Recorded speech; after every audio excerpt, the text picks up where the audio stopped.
Hi, my name's Dave Hartt. I'm a commander in the Coast Guard and chief of the Coast Guard's Performance Technology Center located in Yorktown, Virginia. And my first exposure to human performance technology or performance improvement was as an instructor at the Coast Guard's Officer Candidate School in Yorktown, Virginia, where we trained 50% of the Coast Guard's frontline managers who grow to be the senior leadership of the organization. And that was really through the training piece. But that gave me enough to say that there was something to this performance improvement thing, and then decided to go to graduate school in the field, and where I was fortunate enough to study with Dr. Allison Rossett, and where she focused on analysis. So one of my biggest influences was Allison's book, First Things Fast, which really talked about, how do you do this thing, how do you improve performance in a way that doesn't bog you down in the weeds. So Allison's thing was about, go collect the information you need to solve a problem, but just get the information you need so you can make a sound business decision and move on. Not every time you're trying to solve a problem is it an academic piece of work that has to be statistically significant. If we can just get the information we need to make a business decision, we're much more effective and efficient with our organization's resources. A project I've been involved in recently, well, as chief of the Performance Technology Center, that's really what we do. We try to solve Coast Guard problems as they relate to individuals and teams and units to increase the Coast Guard's performance and what we would call operational readiness. One of the projects we're currently working on is we've had a rash of small boat incidents, or mishaps as we would say, and some of those related to helicopters.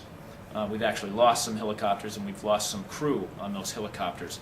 So we're looking at the interface between how Coast Guard helicopters and boats interface to do search and rescue missions, to try to make those safer, not only in the training mission.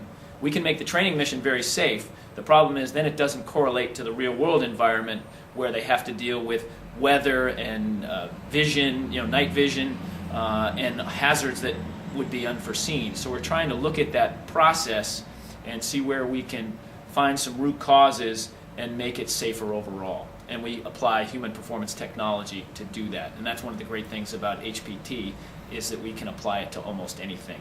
I've applied it to the example I just gave. We've applied it to people trailering boats. We've applied it to, if you can come up with something in the Coast Guard, we've probably applied HPT to it. My 30-second elevator speech, when people ask me what I do, chief of the Performance Technology Center is kind of a mouthful.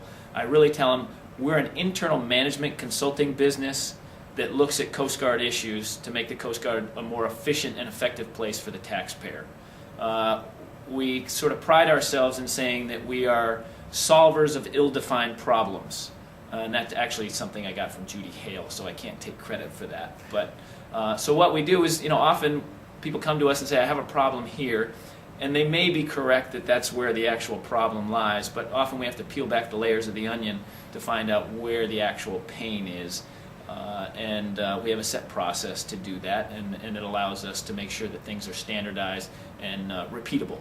So my current and future focus is I'm soon to be transitioning out of the Coast Guard after a successful 20-year career, extremely passionate about this thing we call performance improvement, and hoping to do this for somebody on the outside as well, to make their organization better and more effective and efficient.